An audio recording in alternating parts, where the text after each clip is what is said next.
کہ جس نے قرآن مجید اس طرح سیکھنا ہے جس طرح آسمان سے نازل ہوا ہے تو وہ عبداللہ ابن مسعود سے قرآن پاک سیکھ لے۔ کہ نبی کریم صلی اللہ علیہ وسلم کے بعد اگر کسی شخص نے کفار مکہ کے سامنے علل اعلان قرآن پاک کی تلاوت کی ہے تو وہ یقیناً عبداللہ ابن مسعود رضی اللہ تعالیٰ عنہ۔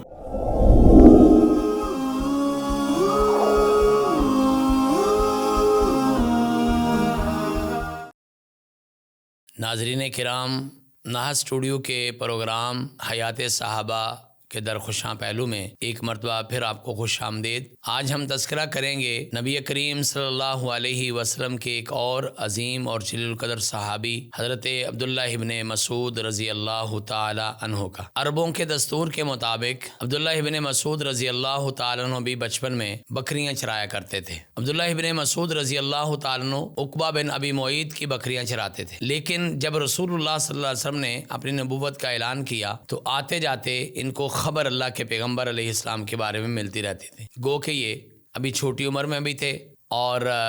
بکریوں کو چرانے کے لیے آپ اکثر وقت مکہ المکرمہ سے دور رہا کرتے تھے۔ صبح دم یہ چلے جاتے اور رات گئے یہ واپس تشریف لاتے۔ بہت زیادہ خبر تو ان تک نہ پہنچتی، لیکن بہرحال رسول اللہ صلی اللہ علیہ وسلم کی نبوت کی خبر جب ان تک پہنچی تو انہوں نے اسلام قبول کیا۔ اسلام قبول کرنے کے بعد انہیں اللہ کے پیغمبر علیہ السلام کے ساتھ ایک خاص لگاؤ اور تعلق حاصل رہا۔ نبی کریم صلی اللہ علیہ وسلم کے ذاتی کام، جس میں آپ کے جوتے اٹھانا، آپ کے لیے مسواک کا بندوبست کرنا، وضو کے لیے پانی فراہم کرنا، یہ کام حضرت عبداللہ ابن مسعود رضی اللہ تعالیٰ عنہ کی سعادت میں آئے۔ چھوٹی عمر کی وجہ سے عبداللہ ابن مسعود رضی اللہ تعالیٰ عنہ انہیں اللہ کے پیغمبر علیہ السلام کے گھر میں جانے کی بھی اجازت تھی، اور یہ ہر دم اللہ کے پیغمبر علیہ السلام کے خادم خاص کی طرح رہتے، جس وجہ سے اللہ کے پیغمبر علیہ السلام کی تمام تر باتیں، ان کے کام عبداللہ ابن مسعود رضی اللہ تعالیٰ عنہ کے علم میں۔ اس وجہ سے ان کو رازدان رسول صلی اللہ علیہ وسلم بھی کہا جاتا ہے۔ اللہ کے پیغمبر علیہ السلام کی اسی قربت کی وجہ سے جیسے جیسے قرآن پاک نازل ہوتا، یہ قرآن پاک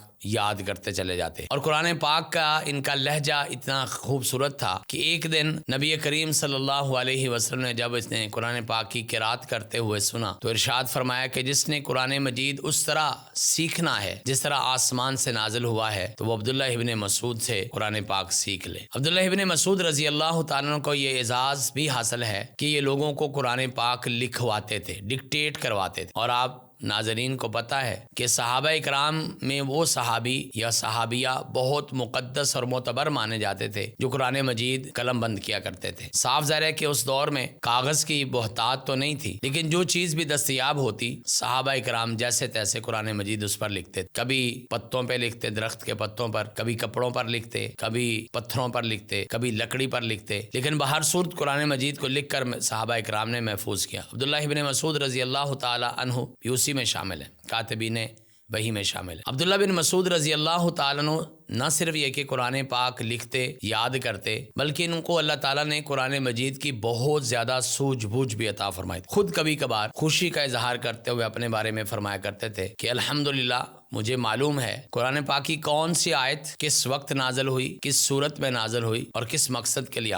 نازل ہوئی، یعنی اس کا شان نزول بھی مجھے معلوم ہے۔ لیکن اس بات پہ اتراتے نہیں تھے، فخر اور تکبر نہیں کرتے تھے، بلکہ ساتھ ہی یہ فرمایا کرتے تھے کہ اگر مجھے پتا چل جائے کہ مجھ سے زیادہ کسی کے پاس اس چیز کا نالج یا علم ہے تو میں اس کے پاس بھی حاضر ہونے کو تیار۔ اور اصل طالب علم کی نشانی یہی ہے، اسے ہر وقت اس بات کو ذہن میں رکھنا چاہیے کہ میرے سے زیادہ بھی کسی کے پاس علم ہو سکتا ہے۔ فوق کل ذی علم علیم، ہر علم والے سے بڑا علم والا اللہ تعالیٰ نے پیدا کیا ہوا ہے، اور جو ہی اس کو پتا چلے کہ علم کی کوئی بات یا علم کی کوئی اچھی چیز جو ہے وہ کہیں بھی موجود ہے تو وہ فوری طور پر اس کے حصول کے لیے تیار ہو جاتا ہے۔ سچی بات یہ ہے کہ ایک سمجھدار انسان اور ایک اچھا مسلمان ساری زندگی طالب علم رہتا ہے، کبھی جا کے بھی وہ یہ محسوس نہیں کرتا کہ میرا علم مکمل ہو گیا ہے، نہ اس کا علم کبھی مکمل ہوتا ہے، نہ اس کی ذات کبھی مکمل ہوتی ہے سوائے انبیاء کرام علیہم السلام۔ لہٰذا علم کے تکبر سے بھی بچنا چاہیے۔ اللہ پاک آپ ہم سب کو محفوظ رکھے۔ جو تکبر کے بڑے بڑے ذرائع ہیں اس میں علم کا تکبر بھی موجود ہے۔ ہے۔ اور ہم نے اپنی زندگیوں میں دیکھا ہے، بدقسمتی سے ہماری صفوں میں کئی ایسے لوگ ہیں جس میں کچھ بڑے لوگوں کے نام بھی آتے ہیں، نامعلوم کیوں وہ اپنے علم پہ تکبر کرنا شروع کر دیتے ہیں، اور ایک لمحہ ایسا محسوس ہوتا ہے کہ جیسا وہ یہ شو کر رہے ہیں کہ ان سے بڑا تو عالم ہی نہیں ہے کوئی دنیا، جبکہ صحیح صاحب علم کا رویہ ایسا نہیں ہوتا، وہ ہمیشہ اپنے آپ کو طالب علم ہی سمجھتا ہے اور اس کے کسی قسم کے تکبر کے اظہار سے بچا رہتا ہے۔ حضرت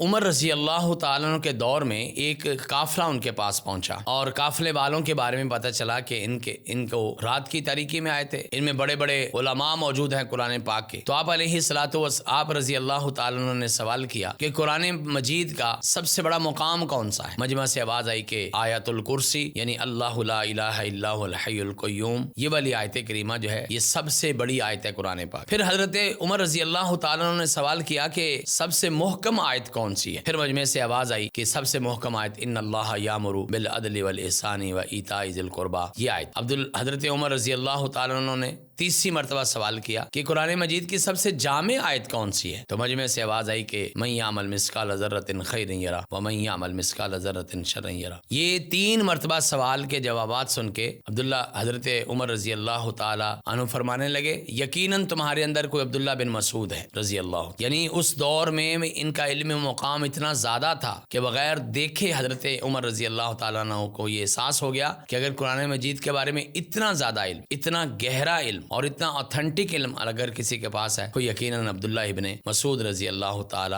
عنہ ہی ہو سکتے ہیں۔ عبداللہ ابن مسعود رضی اللہ تعالیٰ عنہ کو یہ اعزاز حاصل ہے کہ نہ صرف یہ کہ انہوں نے قرآن پاک لکھا، قرآن مجید لکھوایا، قرآن مجید یاد کیا، قرآن مجید کو سمجھا، بلکہ قرآن مجید کی ترویج و اشاعت میں اور قرآن مجید کے اعلان میں بھی یہ پیش رہے۔ ان کے بارے میں یہاں تک کہا جاتا ہے کہ نبی کریم صلی اللہ علیہ وسلم کے بعد اگر کسی شخص نے کفار مکہ کے سامنے علل اعلان قرآن پاک کی تلاوت کی ہے تو وہ یقیناً عبداللہ ابن مسعود رضی اللہ تعالیٰ عنہ۔ ایک مرتبہ صحابہ کرام کے درمیان یہ بات ہوئی کہ اللہ کے پیغمبر علیہ الصلوۃ والسلام کے علاوہ کسی نے لوگوں کے سامنے قرآن پاک نہیں پیش کیا، بلند آواز سے نہیں پڑھا، اعلان نہیں پڑھا۔ عبداللہ بن مسعود رضی اللہ تعالیٰ عنہ فرماتے یہ کام میں کرتا ہوں، یہ سعادت مجھے ملنی چاہیے۔ صحابہ اکرام نے ان کو روکا کہ آپ کی عمر ابھی چھوٹی ہے، تو آپ کو ویسے بھی ہم کوئی ایسے شخص کی بات کر رہے ہیں جس کے پیچھے اس کا پورا قبیلہ کھڑا ہو تاکہ کفار مکہ اگر کوئی زیادتی کرتے ہیں اس سے بدلہ لینے والا۔ عبداللہ بن مسعود رضی اللہ تعالیٰ عنہ کمال جرأت اور بہادری سے فرمانے لگے مجھے اس بات کی پرواہ نہیں ہے کوئی میرا ساتھ دے یا نہ دے۔ کفار مکہ کے سامنے جا کے اعلان قرآن مجید کی تلاوت شروع کی اور وہی ہوا کہ جس کا ڈر تھا، لوگوں نے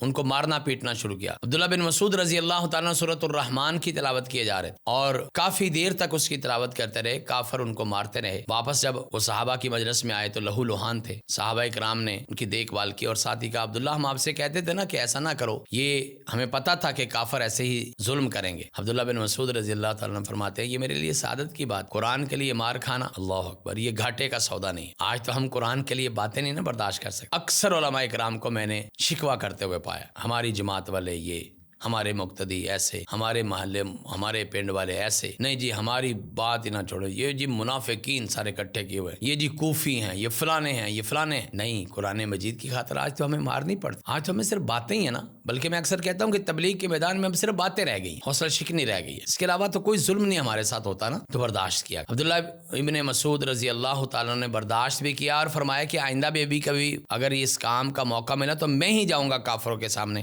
قرآن مجید کی تلاوت اسی طرح کر۔ حضرت عثمان غنی رضی اللہ تعالیٰ عنہ کے دور تک یہ زندہ رہے، ان کی موت کا وقت آیا تو عثمان غنی رضی اللہ تعالیٰ عنہ کے پاس گئے اور جا کے کہا کہ عبداللہ کوئی شکایت؟ فرمانے لگے کہ شکایت ہے لیکن مجھے اپنے گناہوں سے شکایت ہے۔ پھر پوچھا کہ کوئی خواہش؟ فرمانے لگے مجھے خواہش ہے اور خواہش اللہ سے ملاقات، اللہ کی رحمت کی ہے، اللہ کی جنت۔ اللہ تعالیٰ ہمیں بھی ایسی ہی خوبصورت خواہشات عطا فرمائے، دنیا بھی اچھی کر دے اور آخرت بھی بہتر فرما دے، اور آپ ہم سب کا انجام اور خاتمہ بالخیر کر دیں، ان کی قبر پہ کروڑوں رحمت نازل فرمائے اور ہمیں ان کی زندگی کو مشعل راہ بنانے کی توفیق عطا فرمائے۔ السلام علیکم ورحمۃ اللہ